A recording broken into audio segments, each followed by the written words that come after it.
नमस्कार दोस्तों, जेबी study point के यूट्यूब चैनल में आपका बहुत बहुत हार्दिक स्वागत और अभिनंदन करता हूं। मैं देव कुमार, पीएचडी इतिहास, एक बार जीआरएफ 4 बार नेट पास। दोस्तों, आज एक नई क्लास के साथ में हाजिर हूं।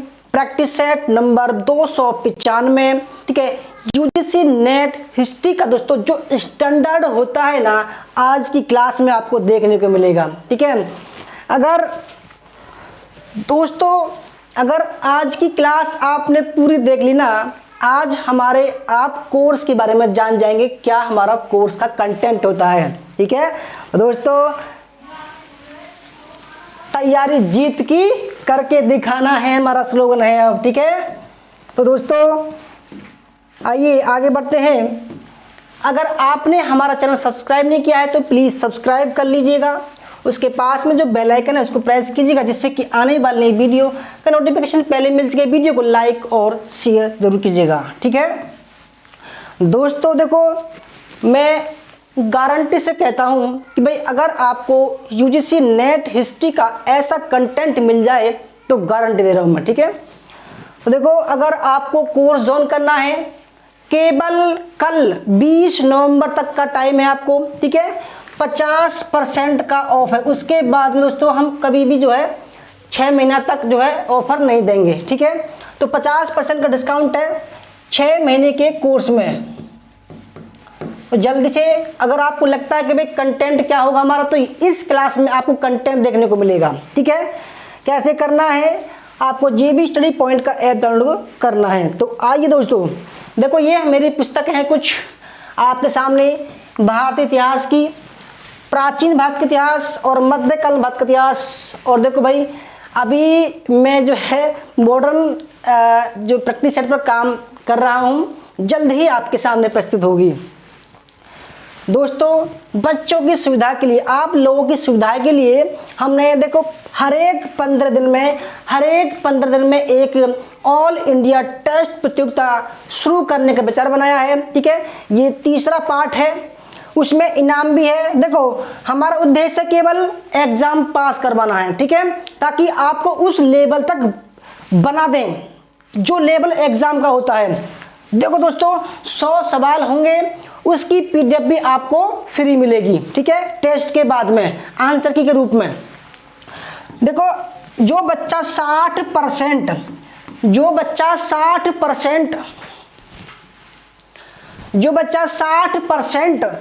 हमारे टेस्ट में लाएगा, ठीक है, क्योंकि टारगेट जो तो हमारा नेट जेआरएफ है, ठीक है। अगर देखो हम ये करें कि भाई टॉप 10 में हमारा ये था, पहले हमने कुछ संशोधन किया है, क्योंकि भाई अगर 20% भी ला रहा है बच्चा, अगर वो टॉप 10 में है तो वो देखो उनके साथ में नाइंसाफी होगी। तो हमने सोचा कि उस बच्चे को इनाम दिया जाए और इनाम के साथ में उस लेवल तक पहुंचाया जाए जिस लेवल का एग्जाम आता है, बहुत हाई क्लास एग्जाम है दोस्तों नेट का, ठीक है। तो इनाम में प्रथम इनाम 1000 रुपये, दूसरा 751, तीसरा 501, चौथा 251, पांचवा 151 और 6 से 10 तक 51 रुपये। फीस केवल 20 रुपये है। 100 सवाल भी मिलेंगे दोस्तों आपको पीडीएफ रूप में, ठीक है, और टेस्ट करने को मिलेगा, इनाम भी मिलेंगे, ठीक है। नंबर लाओ, इनाम पाओ। अब सवालों पर आते हैं। बहुत शानदार और हाई क्वालिटी के सवाल आपको हमारे कोर्स में देखने को मिलेंगे। दोस्तों, ये सवाल है ना, ये हमारे प्रैक्टिस सेट के सवाल हैं, ठीक है। अगर आपको करना है तो कर सकते हैं ऑर्डर। वीडियो की डिस्क्रिप्शन में लिंक है, आप वहां से उसको ऑर्डर कर सकते हैं। पहला सवाल, हर एक सवाल में आपको हम देंगे कुल 30 सेकंड, ठीक है, 30 सेकंड। दोस्तों देखो, मुझ पे आप कहोगे भाई मुझ पे हंसी मजाक करनी तो आती नहीं है।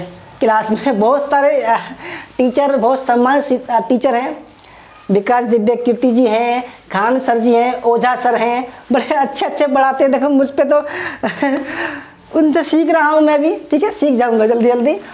तो अमीर खुसरो के जीवन चरित्र के संबंध में आपको क्या करना है, असत्य कथन पहचानना है।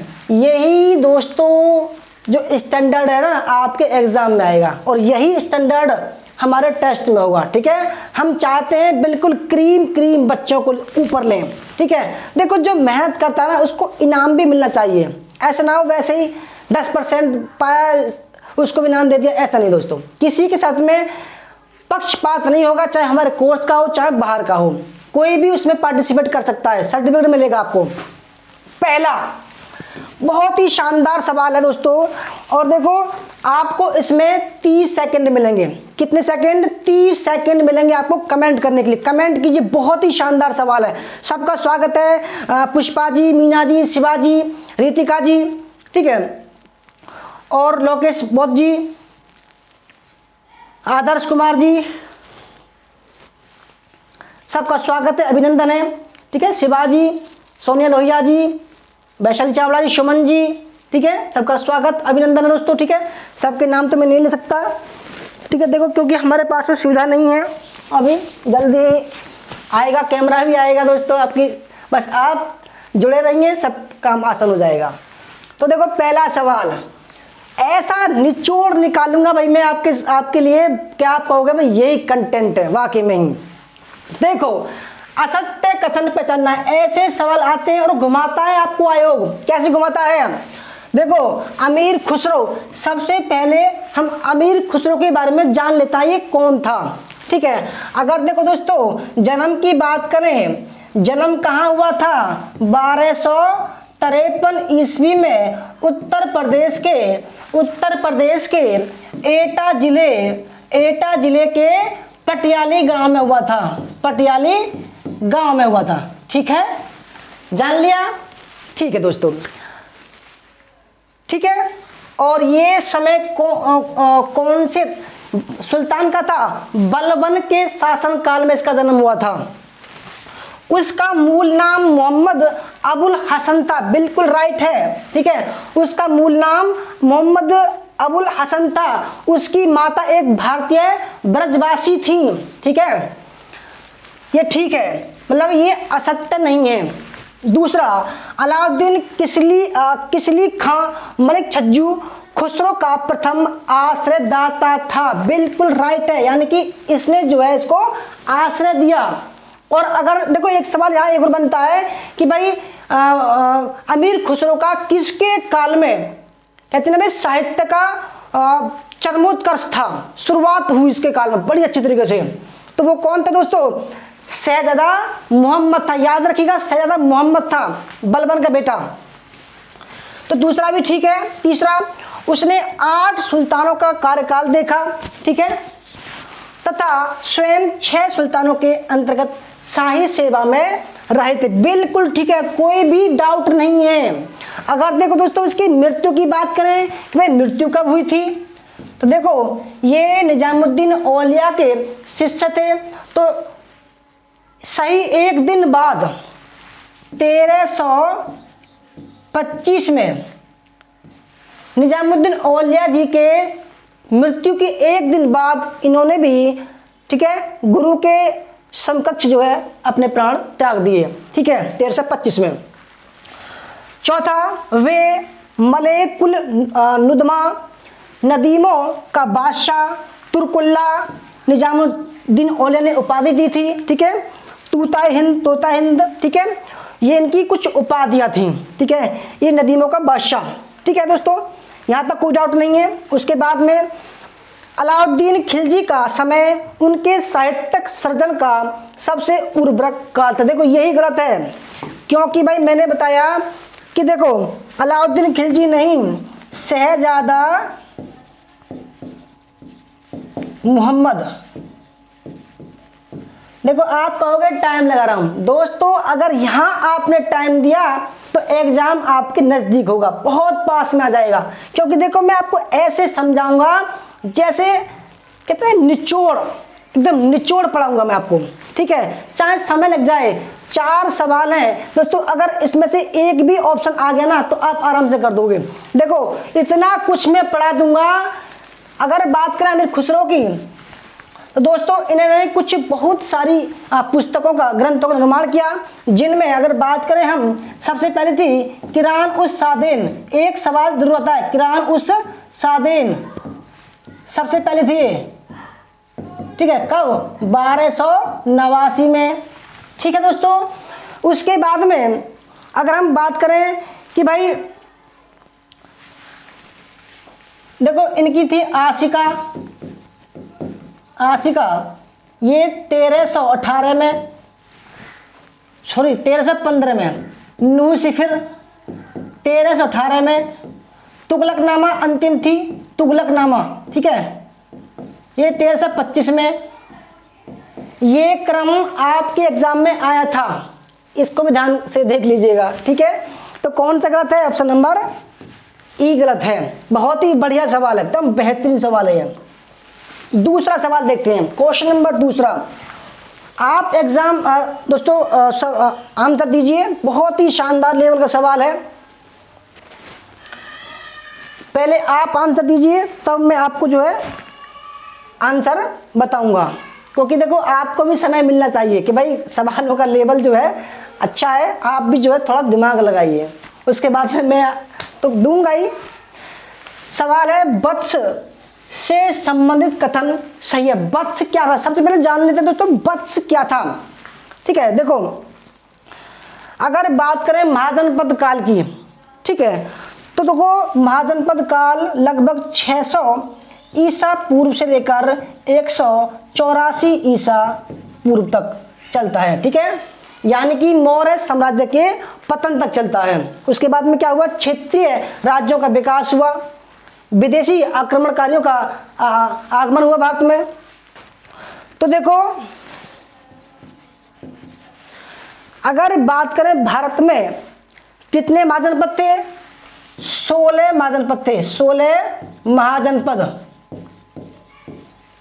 ठीक है, जिसमें 10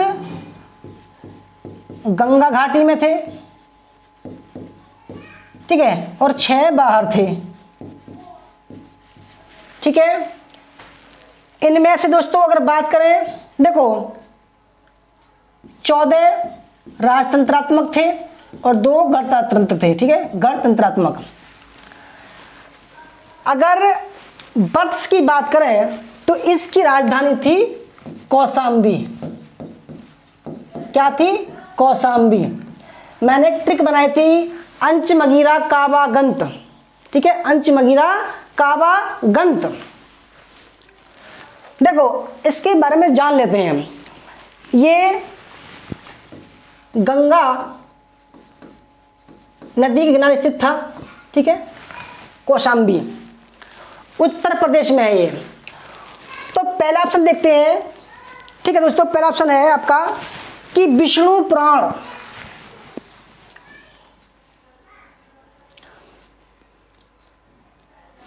विष्णु पुराण में दोस्तों अगर देखो सवाल आता है कि विष्णु पुराण में किस वंश का उल्लेख मिलता है, तो मौर्य वंश का, ठीक है।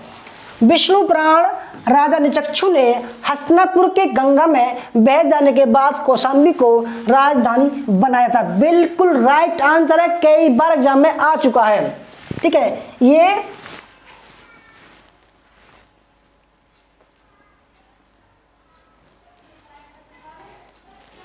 ठीक है। दूसरा, यहाँ गौतम बुद्ध के समय राजा पौरव वंश का उदयन था, ठीक है, इसे बौद्ध भिक्षु पिंडोला ने दीक्षित किए थे। बिल्कुल राइट आंसर है ये भी। तीसरा, श्रेष्ठी घोषिता द्वारा निर्मित घोषिता राम विहार व उदयन के राजप्रसाद के अवशेष प्राप्त हुए। बिल्कुल ठीक है। श्रेष्ठी कौन थे दोस्तों? श्रेष्ठी की बात करें तो देखो बड़े बड़े व्यापारी लोग थे, ठीक है, धनवान लोग थे, उनके बेटे को बुलाया श्रेष्ठी पुत्र, और जो व्यापारी थे उनको बुलाया श्रेष्ठी, ठीक है। और कहते हैं भाई श्रेष्ठी जो भी शिल्पकार थे उनके संगठन बने हुए थे, तो उनके संगठन को बुलाया, उनके अध्यक्ष को बुलाया श्रेष्ठी, ठीक है। वत्स राज्य अपनी सैन्य शक्ति के लिए प्रसिद्ध था, ठीक है, वत्स राज्य अपनी सैन्य शक्ति के लिए प्रसिद्ध था। कौशाम्बी को लखपति, ठीक है, व्यापारियों का नगर कहा जाता था, क्योंकि दोस्तों यहाँ पर 1 लाख के करीब जो है व्यापारी थे। तो देखो ये भी ठीक है, ये भी ठीक है, ये भी ठीक है, ये भी ठीक है। ऑप्शन नंबर इसका ई राइट आंसर हो जाएगा। ठीक है दोस्तों, अगर देखो बात करें कि भाई ये जो वत्स है, वत्स उदयन मगध, ठीक है, और अवंती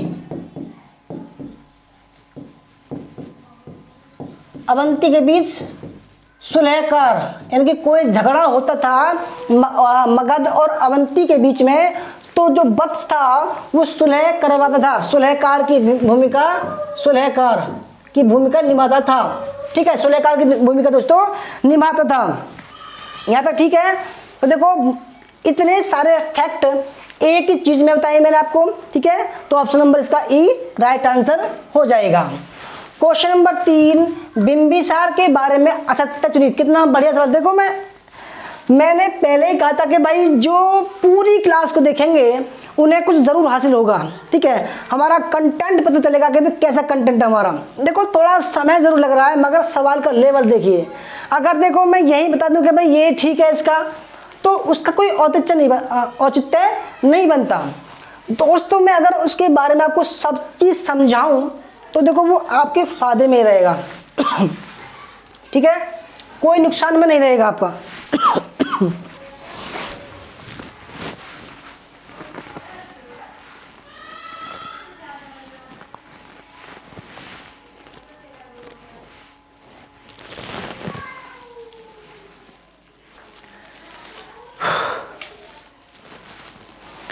तो दोस्तों बिंबिसार, तो सबसे पहले जानते हैं बिंबिसार के बारे में, तभी जो है इसका आपको सवाल का पता चलेगा। बिंबिसार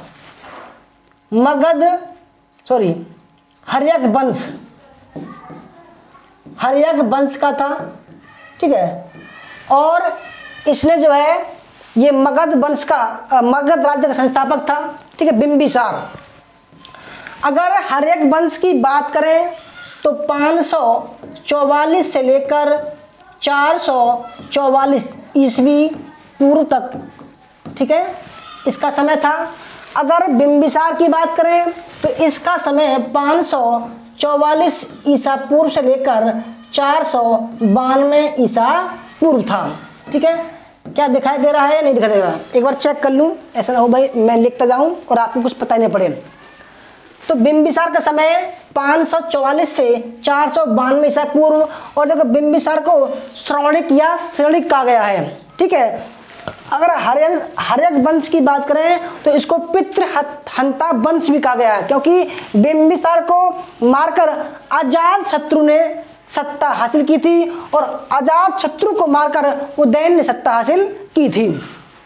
ठीक है, अगर देखो इसमें जो प्रमुख शासक हुए, बिंबिसार आपके सामने है।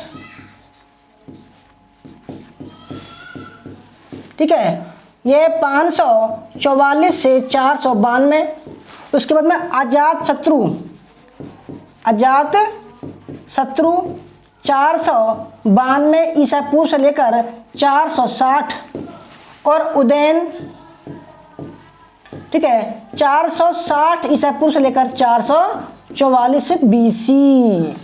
ठीक है, कभी कभी यही पूछता है। तो जो असत्य है उसके बारे में एक बार देख लेते हैं।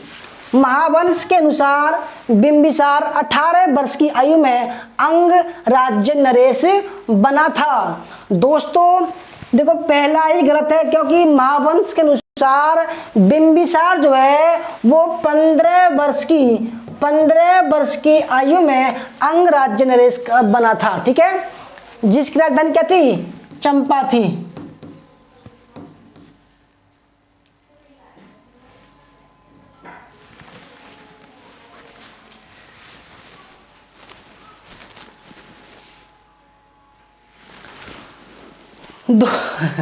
दोस्तों देखो ये जो बना था, ये मैंने अभी आपको बताया कि भाई कि मगध का होता था मैंने, तो मगध ने बना, मगध का नरेश बना। ठीक है, सॉरी उसके लिए, वैसे मैंने बताया था कि अंग की चंपा राजधानी थी। ठीक है, दूसरा, कौशल देश की राजकुमारी से विवाह कर न केवल उसे काशी का समृद्ध प्रदेश मिल गया, बिल्कुल ठीक है। ठीक है, बिंबिसार ने राजकुमारी चिलन्ना से विवाह करके वज्जियों से भी मैत्री संबंध स्थापित किए थे, बिल्कुल ठीक है। ठीक है, बिंबिसार ने अंगराज ब्रह्मदत्त पर आक्रमण करके उसे मार डाला। ठीक है, और अंग को मगध राज्य के अंतर्गत कर लिया, बिल्कुल ठीक है ये भी।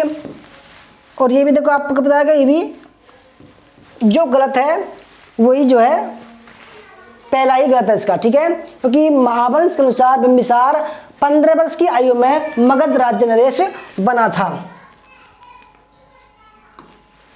आगे बढ़ते हैं, क्वेश्चन नंबर 4, मोहम्मद बिन तुगलक द्वारा प्रदत्त सौंदर्य के संबंध में असत्य कथन का चयन कीजिए। तो जल्दी जल्दी चयन कीजिए दोस्तों। ठीक है, अब थोड़ा स्पीड से चलते हैं, थोड़ा स्पीड से चलते हैं। सबका स्वागत है, अभिनंदन है जितने भी देख रहे हैं। ठीक है भाई, देखो मोहम्मद बिन तुगलक का सवाल आया है तो उसके बारे में थोड़ा जान लेते हैं।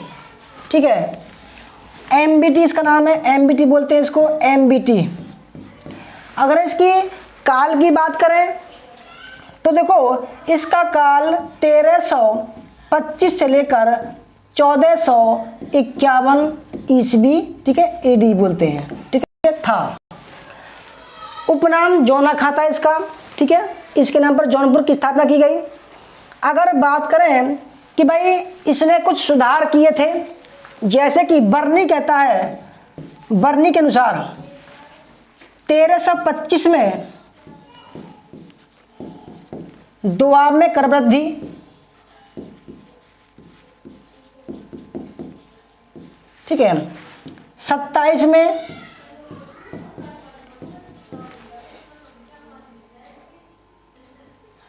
राजधानी परिवर्तन,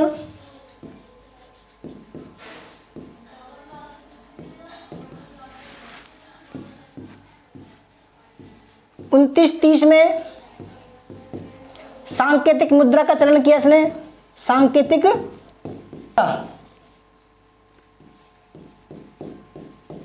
ठीक है। फिर कराचिल, फिर उसके बाद में खुरासान,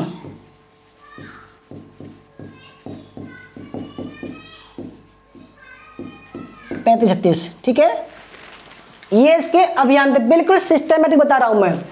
ठीक है दोस्तों, तो अब ये सौंदर्य जो है ये क्या था? अगर देखो सौंदर्य की बात करें तो इसको बोला गया है रण,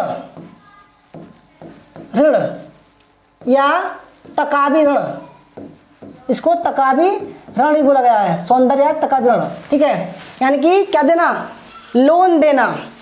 अब पहला देखते हैं कि भाई ये कृषि ऋण थे जो कुएं खोदने, बीज में हल खरीदने के लिए दिए गए थे। देखो दोस्तों, ये सौंदर्य ऋण क्यों दिया गया था, सबसे पहले इसकी जांच पड़ताल करते हैं। अब देखो 1325 में दोआब क्षेत्र में गंगा और यमुना के बीच का जो क्षेत्र था उसको दोआब बोला गया है। तो दोआब के क्षेत्र में इसने कर वृद्धि की, और कर वृद्धि ऐसे समय पर की जब वहां पर अकाल पड़ रहा था। ठीक है, तो अकाल के समय में इसने कर वृद्धि कर दी, और इसके अधिकारियों ने जबरन लोगों से कर वसूला। तो लोगों के जो किसान थे उन्होंने विद्रोह कर दिया। अब इसको पता पड़ा कि भाई विद्रोह कर दिया लोगों ने, अब लोग मर रहे हैं, तो इसने क्या किया, अब किसानों को एक लोन दिया जिसको क्या बोला गया है, सौंदर्य या तकावी ऋण बोला गया है। ठीक है, तो दोस्तों उसने क्या किया, 70 × 70 लंबाई और चौड़ाई में हेक्टेयर में जो है एक ऐसी कृषि का विकास करने का प्लान बनाया ताकि लोगों को राहत पहुंच सके। उसके लिए जो है एक दीवाने अमीर को ही विभाग की स्थापना की, जो कृषि विभाग था। ठीक है, और लगभग 70 लाख टन के टके जो है लोन के रूप में दिए, 70 लाख टके। तो देखिए इसका दूसरा, इसकी पूर्ण अदायगी की गारंटी स्वयं किसान पर थी।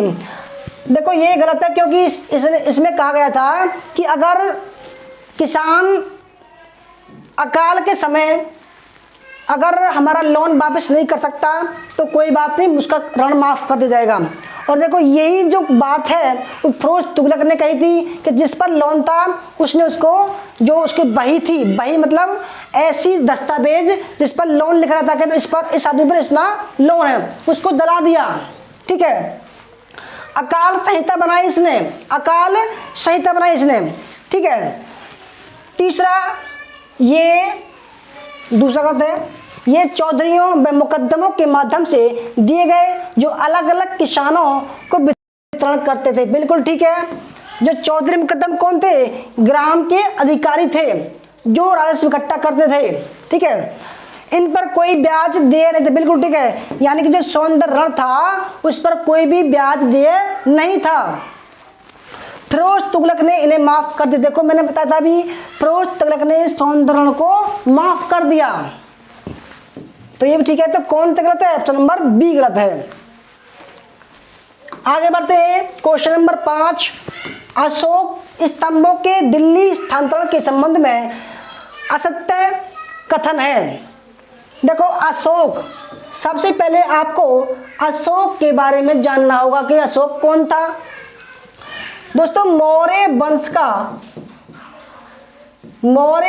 का शासक था।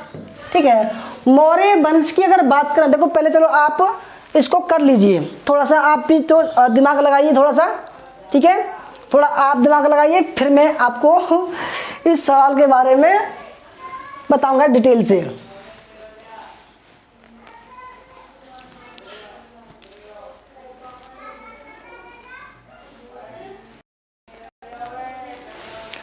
देखो दोस्तों, अगर मौर्य वंश की बात करें तो लगभग 323 बीसी में, ठीक है, में क्या हुआ,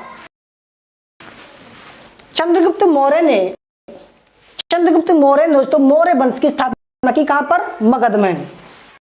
ठीक है, और ये कहां तक चलता है? 184 बीसी तक। देखो प्रथम की बात करें तो चंद्रगुप्त मौर्य था, और अंतिम की बात करें तो वैदत्त था। ठीक है, अगर इसके दूसरे अगर बात करें भाई चंद्रगुप्त मौर्य कब से कब तक बना, तो देखो जी 323 से लेकर लगभग 292, और अगर बात करें भाई उसके बाद में आया बिंदुसार, तो वो 292 से लेकर ये बैठा 273, ठीक है, बीसी, और 73 से 69 4 साल लग गए। कहते हैं कि भाई जो अशोक था उसने अपने 99 भाइयों की हत्या की 4 साल में, तो इसलिए जो अशोक था उसका जो समय तो 269 से लेकर 232 बीसी था। ठीक है, समझ रहे हैं आप?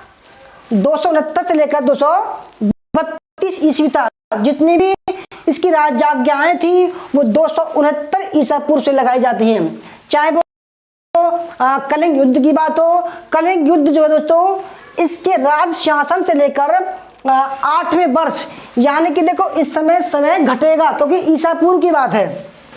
तो अगर 261 की बात 69 माइनस 8 बराबर 261, तो 261 ईसा पूर्व में का उल्लेख मिलता है। ठीक है, तो कौन सा कथन असत्य है? पहले देखते हैं, सीरत फिरोजशाही में टोपरा लाट के स्थानांतरण का सचित्र बनाना, बिल्कुल ठीक है। दूसरा, तारीख ए फिरोजशाही में टोप स्थान पर स्थानांतरण का विस्तृत वर्णन, बिल्कुल ठीक है। देखो जो लाट वगैरह है, लाट एक बड़े बड़े स्तंभ थे जिनको एक अज्ञात इतिहासकार था, उसने कहा कि भाई कैपिस्टन की मदद से, एक बड़े बड़े कैपिस्टन की मशीनें थी, उसकी मदद से बड़े बड़े स्तंभों को दिल्ली ले जाया गया। चाहे वो दिल्ली टोपरा की बात हो, चाहे दोस्तों वो जो है अरे क्या नाम है, टोपरा की बात हो, टोपरा की बात हो, चाहे मेरठ वाले की बात हो, सबको जो है फुर्सत तुगलक ने ले जाया था। ठीक है, कैपिस्टल में थे। दूसरा, अफीफ टोपरा लाट पे लाट को क्रम से बड़ी लाट, यानी कि टोपरा लाट को बड़ी लाट कहता है, बिल्कुल ठीक है। और दिल्ली मेरठ लाट को जो है छोटी, बिल्कुल ठीक है। चौथा देखते हैं, फिरोज तुगलक ने इन लाटों को मौर्य अशोक के होने की गलत बात है। तो इन्होंने जो है ऐसा मौर्य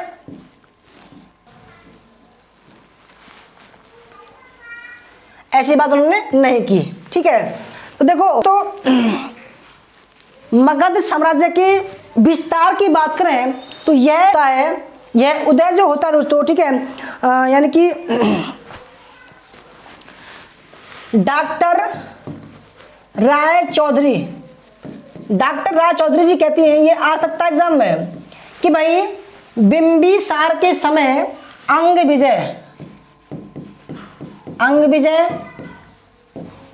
और अंग विजय से मगध साम्राज्य का शुरुआत होती है और कलिंग विजय पर खत्म होती है। ठीक है, ये कौन कहता है? डॉक्टर राय चौधरी कहते हैं। तो देखो दोस्तों, 5वें सवाल में चौथा ऑप्शन गलत है। आगे बढ़ते हैं, क्वेश्चन नंबर 6, सिकंदर लोदी के राजत्व के संबंध में असत्य कथन है। सिकंदर लोदी दोस्तों, सिकंदर लोदी, तो इसके बारे में पहले जो भी आप जानते हो ना कमेंट कीजिए कि इसके बारे में कुछ फैक्ट जो है बताइए। ठीक है, इसने क्या क्या किया, जल्दी कमेंट कीजिए दोस्तों। ठीक है, क्योंकि समय ज़्यादा हो रहा है, 25 मिनट हो गई लगभग। कितने मिनट देख एक बार चेक कर लेता हूँ, लगभग 25 मिनट नहीं, बहुत ज़्यादा मिनट हो गई भाई। तो थोड़ा स्पीड से चलते हैं। तो सिकंदर लोदी के राजत्व के संबंध में सत्य कथन पहचान कीजिए। सिकंदर लोदी जो है दोस्तों 1489 से लेकर 1570 तक शासन करता है। ठीक है, 1504 में इसने आगरा की स्थापना की और 1506 में इसको राजधानी बनाया। ठीक है, इसने शाही फरमानों के सुस्पष्ट नियम बनाए, बिल्कुल ठीक है, जिन्हें राज्यपाल अपने मुख्यालय से 6 मील आगे जाकर लेता था। बिल्कुल राइट आंसर है। ठीक है, इसने कुछ शाही फरमान बनाए थे। दूसरा, सुल्तान की उपस्थिति में अमीर उसका सम्मान करे। ठीक है, सुल्तान की उपस्थिति में अमीर उसका सम्मान करे। अनुशासनहीनता पर कठोर दंड की व्यवस्था उसने की थी, बिल्कुल ठीक है। तीसरा, अफगान अमीरों की जागीर की जांच, घूसखोरी, कुप्रबंधन पर दंड की व्यवस्था की थी, बिल्कुल ठीक है। चौथा, अमीरों को दरबार में अपने हाथों को कैंची के रूप में नम्र हाथों से खड़े होने के लिए बाध्य किया गया। कैंची के रूप में इस तरीके से दोस्तों उसने ऐसा नहीं किया, क्योंकि सिकंदर लोदी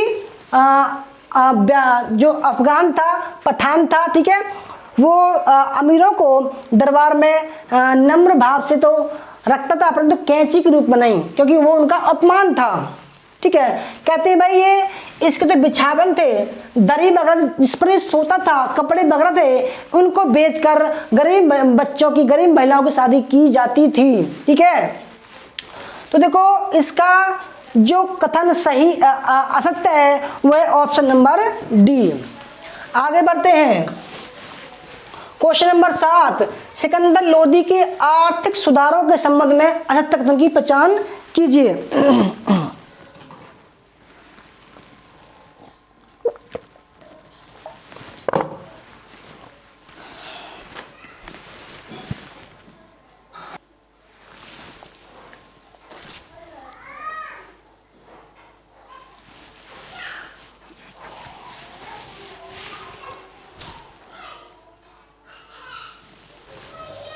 तो दोस्तों बहुत ही शानदार सवाल एक और आपके सामने। ठीक है, सिकंदर लोदी कहते हैं भाई ये गुलरुखी गुलरुखी नाम से कविताएं लिखता था। ठीक है, कविता। इसका जो दोस्तों जो चिकित्सक था, ठीक है, इसके काल में वो था वजीर मियाँ भुआ,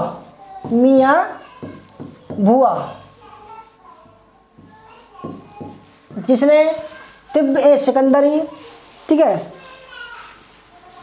का अनुवाद कराया था। ठीक है, तो देखो बहुत ही शानदार सवाल है सिकंदर लोदी के आर्थिक सुधारों के संबंध में। देखो ऐसे ही सवाल आपके एग्जाम में आते हैं। आप सोचते होंगे यार कोई ये बनलाना का सवाल तो है नहीं। ठीक है, तो दोस्तों आपके ऐसे ही सवाल जो है आपके लिए आते हैं। ठीक है, ऐसे ही सवाल आजकल आ रहे हैं। तो देखो सिकंदर लोदी ने क्या क्या किया, क्योंकि देखो सिकंदर लोदी के पिछला भी सवाल था। तो उसने खाद्यान्नों पर चुंगी समाप्त कर दी। चुंगी मतलब जानते हो दोस्तों, चुंगी मतलब कहते हैं भाई एक सड़क का टैक्स। एक सामान दूसरी जगह जा रहा है तो एक चुंगी लगती थी सड़क पर चलने के लिए, आजकल उसको टोल टैक्स बोलते हैं। ठीक है, तो पहला ठीक है, भूमि माप हेतु गज सिकंदरी जो 39 अंगुल का था, ठीक है, का प्रचलन जो मुगल काल में गज सिकंदरी गज इदाही ये कितने अंगुल का था, ये 41 अंगुल का था। ठीक है, उसका आधार बनाइए, ये ठीक है। उसके शासनकाल में बनाई गई लगान बही, दोस्तों इसने क्या कहा, क्या किया, इसने जमा तालिकाएं लगान बही बनवाई इसने। ठीक है, शेरशाह की लगान बही के लिए आधार बनी, बिल्कुल ठीक है। बही मतलब दस्तावेज था, जो ट्रैक रिकॉर्ड था। ठीक है, राज्य के हिसाब किताब के लिए लेखा परीक्षण प्रणाली की शुरुआत की, बिल्कुल राइट आंसर है। ठीक है, और राज्य की आय जमा का निर्धारण इसने नहीं किया। तो ये मुगल काल का सवाल है, तो जो गलत है वो ऑप्शन नंबर डी।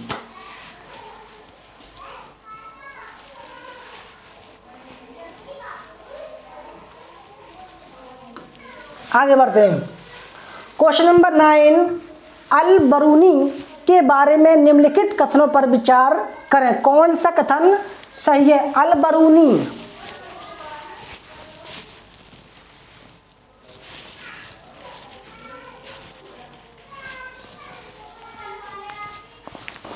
अल बरूनी दोस्तों जन्म की बात करें तो जन्म इसका ख्वारिज्म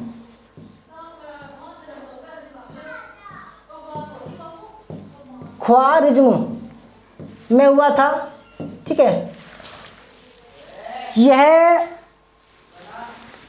मोहम्मद महमूद गजनबी के साथ में 1019 में भारत आया था। ठीक है, भारत आया था और यहाँ पर यह 10 साल रहा। ठीक है, और 1030 में इसने क्या किया, अपनी जो ग्रंथ था जिसको किताबुल हिंद बोलते हैं, तवारिक हिंद बोलते हैं या मीन मकाला बोलते हैं। ठीक है, तो उसका लिखित विवरण दिया। ठीक है, तवारिक हिंद लिखा उसने, तवारिक हिंद लिखा। ठीक है, यह पहला यात्री था जिसने संस्कृत, भूगोल, इतिहास की जानकारी अर्जित की थी, पुराणों, वेदों की जानकारी प्राप्त की। ठीक है, काशी में रहकर। तो कौन सा सही है वो बताना आपको सही है। तो उन्होंने पतंजलि का व्याकरण पर लिखा भाष्य अरबी में अनुवाद का, बिल्कुल ठीक है जी। देखो इन्होंने पतंजलि का योग सूत्र जो व्याकरण ग्रंथ है पर लिखा भाष्य अरबी में अनुवाद किया था, बिल्कुल ठीक है। दूसरा, उन्होंने दक्षिण भारत में अपनी यात्रा के सभी विवरण अपनी किताबुल हिंद में एकत्रित, बिल्कुल गलत है, क्योंकि देखो यह दक्षिण भारत नहीं गया था, गलत। वे संस्कृत नहीं समझते थे। देखो, जब इन्होंने, मैंने कहा कि संस्कृत का अध्ययन किया, जब जाना, पुराणों को पढ़ा, वेदों को पढ़ा, तो संस्कृत तो जानते थे, क्योंकि भाई वो चीज़ संस्कृत में लिखी हुई थी। तो तीसरा गलत है। उन्होंने पाश्चात्य गणित प्रणाली को अस्वीकार किया। भाई उसने जो है दोस्तों स्वीकार किया कि भाई जो गणित है वो बाकी में दमदार है। ठीक है, तो कितने सारे सवाल बन रहे हैं। ठीक है, और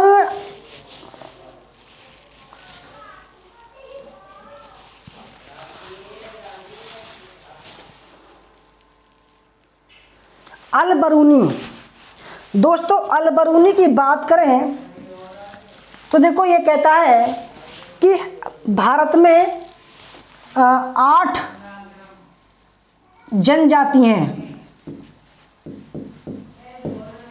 अस्पृश्य भी हैं, जिनको अल्लम गल्लम बोला गया। क्या बोला? अल्लम गल्लम बोला गया है। दोस्तों जो मुझे याद आ रहा है मैं आपको बता रहा हूँ। ठीक है, ऐसा नहीं है गलत पढ़ा रहा हूँ, बिल्कुल एकदम प्रमाणिक पढ़ाता हूँ मैं। ठीक है, अल्लम गल्लम बोला गया है, अस्पृश्य जातियों का उल्लेख किया है। ठीक है, तो इनके लिए जो है अभी इतना ही काफ़ी है। ठीक है, काफ़ी कुछ इस सवाल में आपको हासिल हो गया है। आगे बढ़ते हैं। क्वेश्चन नंबर 10, निम्नलिखित में से संगम साहित्य विषय कौन सा कथन असत्य है? संगम साहित्य, संगम साहित्य दोस्तों बहुत ही बढ़िया सवाल है। संगम साहित्य,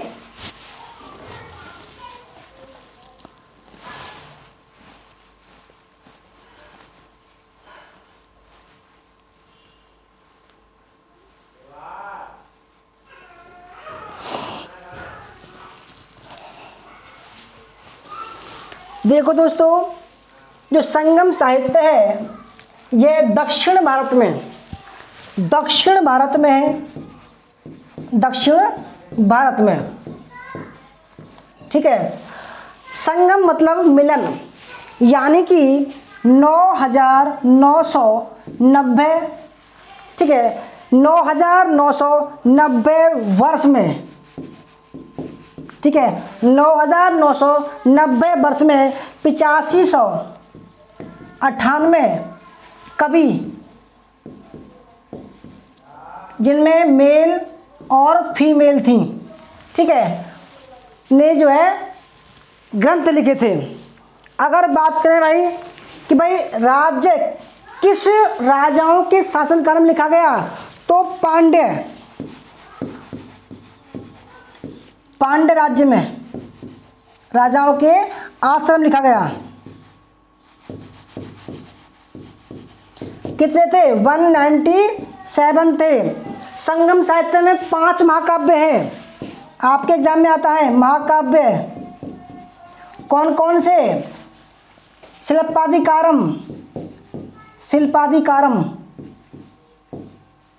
शिल्पाधिकारम, इलंगो आर्टिगल इसका लेखक है। ठीक है, दूसरा है जीवक चिंतामणि, जीवक चिंतामणि, मणि मेखले, शीतले सत्यनार,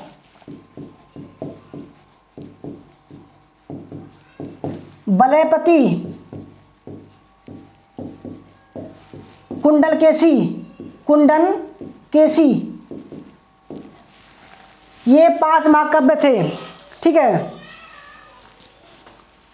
और जीवक चिंतामणि का लेखक दोस्तों पता है कौन है? पेरुन देवनार। अगर बात करें कि भाई कौन संगम साहित्य विषय में कौन सा कथन असत्य है, बात करते हैं, तो संगम साहित्य की रचना लगभग 3 से 4 शताब्दी में पूर्ण हुई। ठीक है दोस्तों, ये ठीक है बिल्कुल। दूसरा, संगम साहित्य मुख्यतः 2 मुख्य वर्गों पट्टी नेनकिल कन्नकू और पट्टू पाटू में विभक्त। बिल्कुल ठीक है, कन्नकू यानी कि दोस्तों ये प्रेम विषयक भी हैं और समाज के विषयक भी हैं। ठीक है। दूसरा संगम साहित्य, धार्मिक साहित्य। देखो ये आपके एग्जाम में आया था, धार्मिक साहित्य नहीं है दोस्तों, ये धर्मनिरपेक्ष है, इनका धर्म से कोई वास्ता नहीं है, धर्मनिरपेक्ष, याद रखिएगा, ये धर्मनिरपेक्ष है, धर्मनिरपेक्ष। ठीक है। चौथा संगम काव्य विभिन्न नायक नायिकाओं को समर्पित प्रशस्ति गीत है, बिल्कुल ठीक है।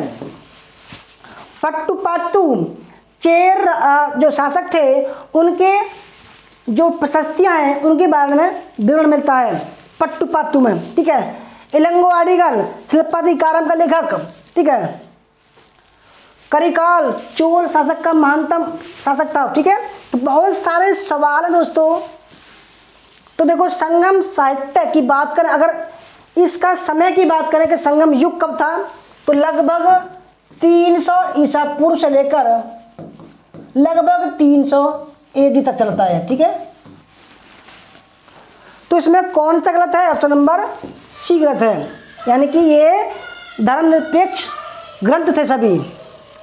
तो इसके बाद क्वेश्चन नंबर 11 चलते हैं। निम्नलिखित कथन में असत्य का पसंद कीजिए, यानी कि गलत कौन सा है।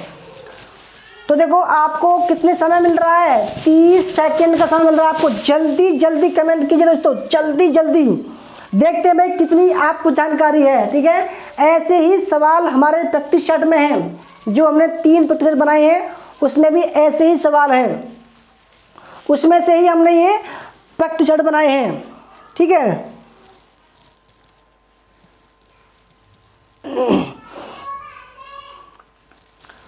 तो पहले देखते हैं मोहम्मद बिन तुगलक का जन्म कब हुआ। नहीं दोस्तों,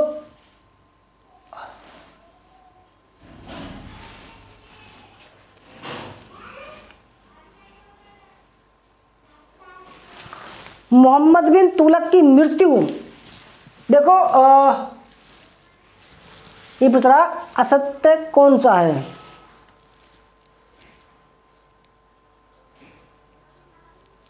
निम्नलिखित कथन में असत्य है। अच्छा,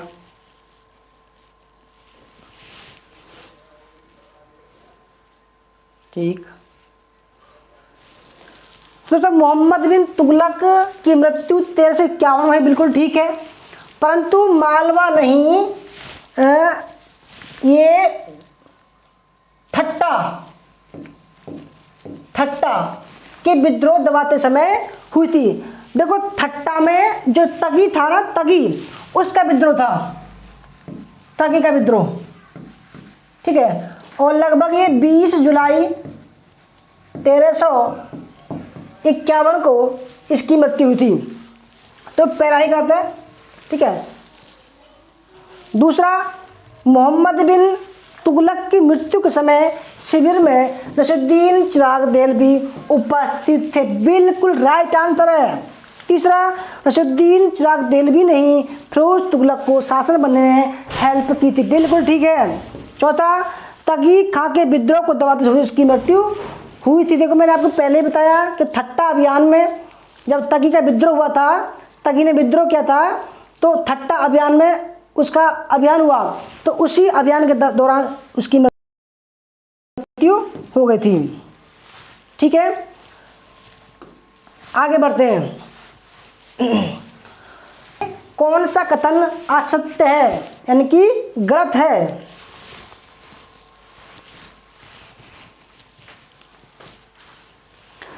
तीस सेकंड मिल रहे हैं, आप कमेंट करेंगे 30 सेकंड। देखते दोस्तों कौन कौन एकदम बेहतरीन सवालों का आंसर आराम से देता है। ठीक है। तो इनमें से कौन सा कथन असत्य है।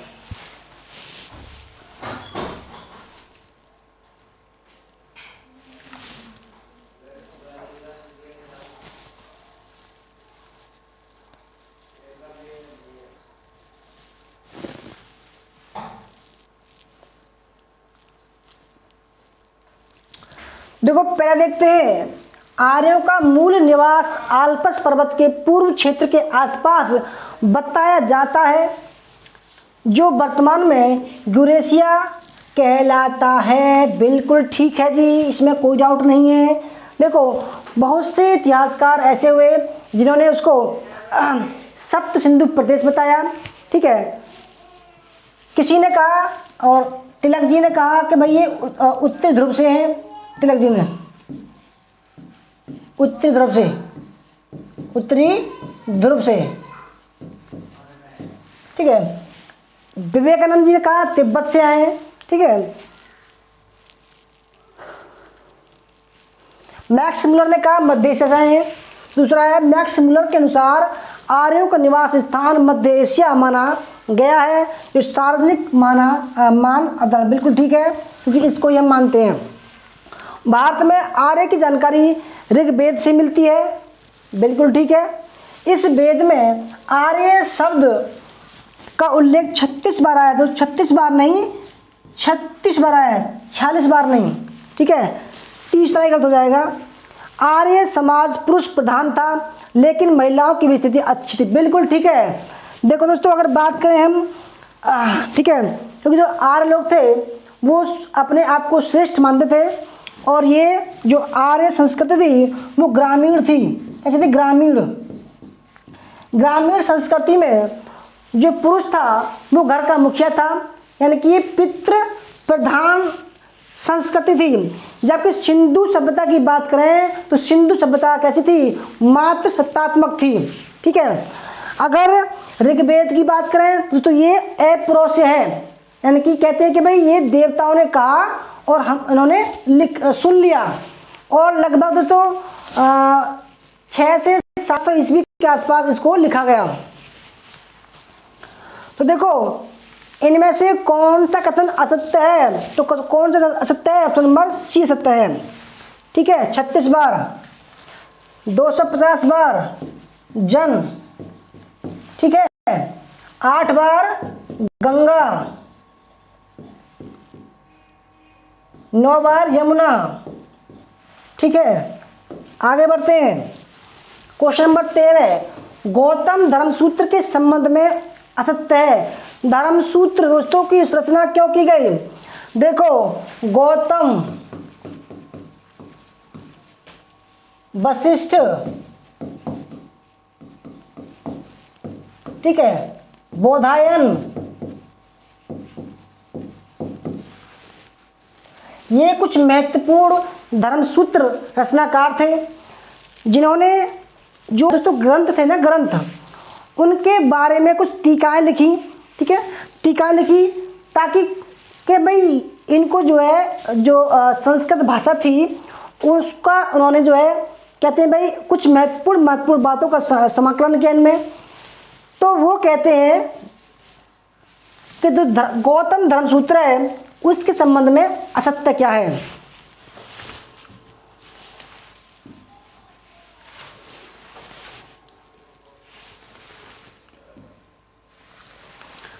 तो पहला देखते हैं अनुसार।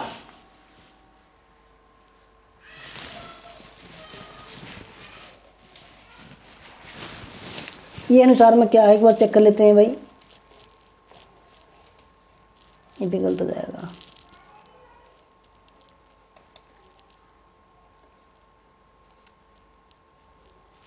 अच्छा, गौतम धर्मसूत्र के अनुसार गौतम धर्मसूत्र के अनुसार राजा सभी वर्णों का शासक हो सकता है, परंतु ब्राह्मण का नहीं।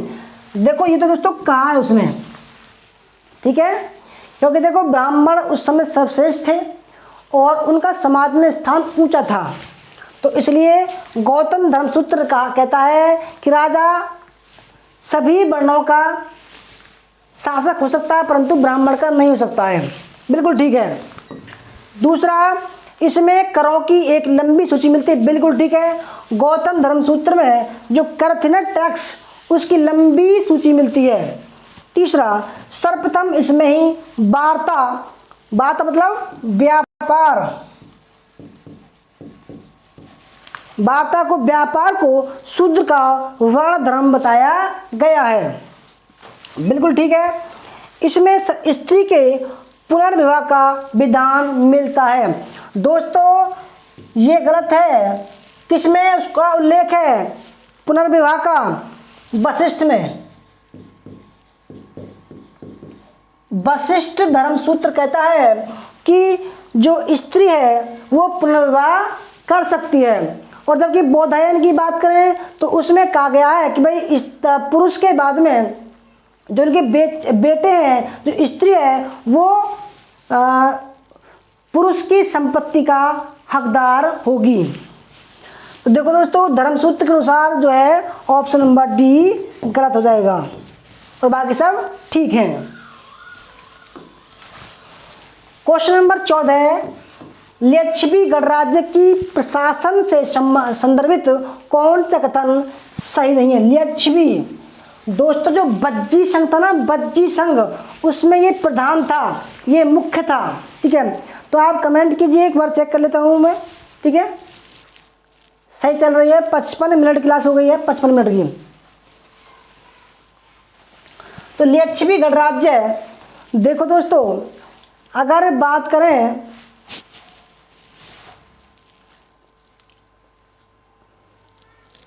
जो बज्जी संघ था, बज्जी महाजनपद काल में, उसमें जो गणराज्य थे वो 8 गणराज्य थे, 8 गणराज्य। ठीक है, जिनमें पिपलीवन के मौर्य, ठीक है, पिपलीवन के मौर्य, अल्पकप के बुली,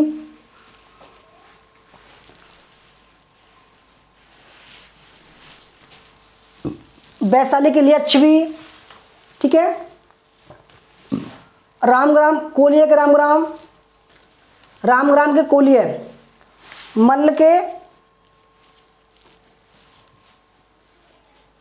पावा के मल्ल, ठीक है, वैशाली। तो देखो, लिच्छवी गणराज्य की प्रशासन से संदर्भित कौन सा कथन सही नहीं है? तो देखो, पहले देखते हैं, लिच्छवी गणराज्य की केंद्रीय समिति में 7,707 राजा थे। बिल्कुल राइट है, कोई भी डाउट नहीं इसमें। दूसरा, वैशाली सदन में सदस्य उच्च, मध्य, वरिष्ठ, बुजुर्ग आदि के रूप में वर्गीकृत थे। ये ही गलत है, क्योंकि दोस्तों देखो, उच्च और निम्न, देखो जो वरिष्ठ थे वो बुजुर्ग थे, ठीक है, बुजुर्ग थे। विदेशी मामले का प्रशासन 9 सदस्यों वाली समिति करती, बिल्कुल ठीक है। चौथा, सदन में स्त्रियों का प्रतिनिधित्व नहीं था, यानी कि जो वैशाली जो लिच्छवी गणराज्य की प्रशासन था उसमें महिलाओं का कोई स्थान नहीं था, क्योंकि भाई यहाँ तक आते आते महिलाओं का जो राजनीतिक अधिकार था वो खत्म कर दिया गया था। ठीक है, यह सूत्र, ये जो है सूत्रकाल के आसपास का समय है। 15वां सवाल, निम्नलिखित में से गलत कथन का चुनाव कीजिए। गलत कथन आपके सामने दोस्तों, वही 30 सेकंड है कमेंट करने के लिए, कमेंट कीजिए। बहुत ही शानदार सवाल है।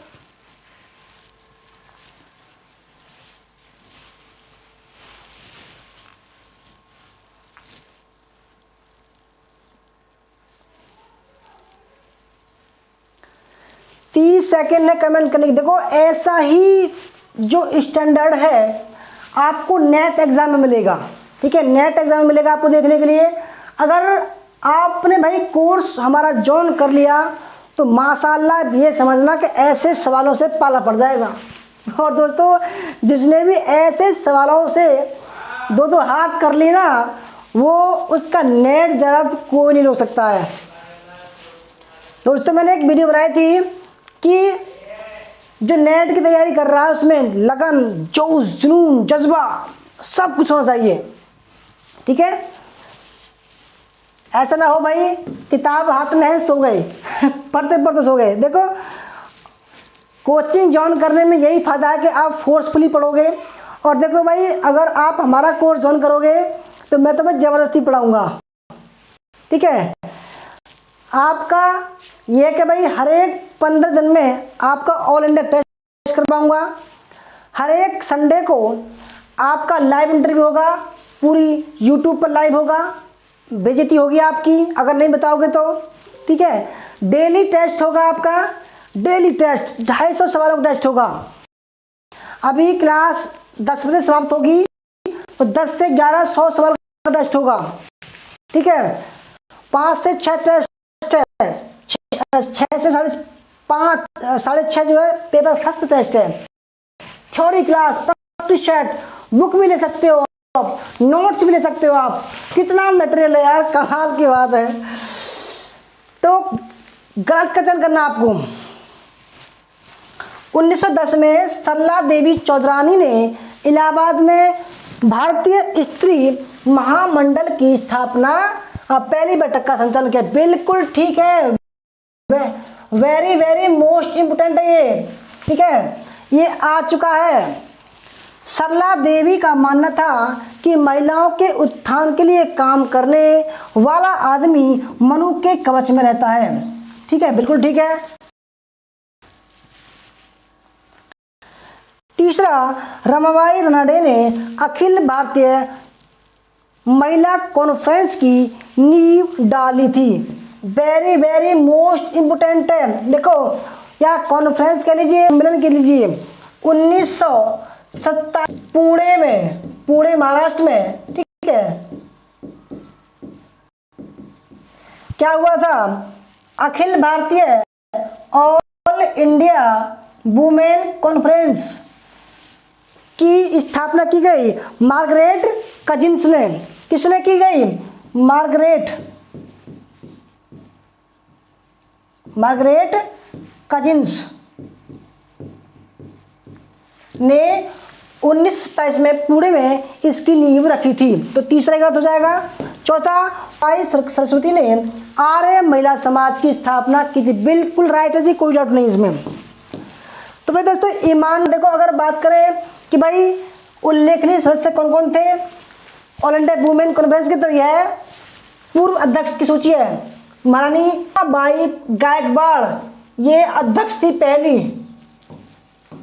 ठीक है। उसके बाद भोपाल की जोहाना बेगम, मंडी की दहेज रानी सरोजिनी नायडू, कि भाई ऑल इंडिया वुमेन कॉन्फ्रेंस की अध्यक्ष सरोजिनी नायडू कब बनी थी? तो 1930 में बनी थी। डॉक्टर मुथुलक्ष्मी रेड्डी 1931 में, सरला रे 1932 में। तो बहुत सारी चीज़ें ऐसी दोस्तों जो आपको कहीं नहीं मिलेंगी।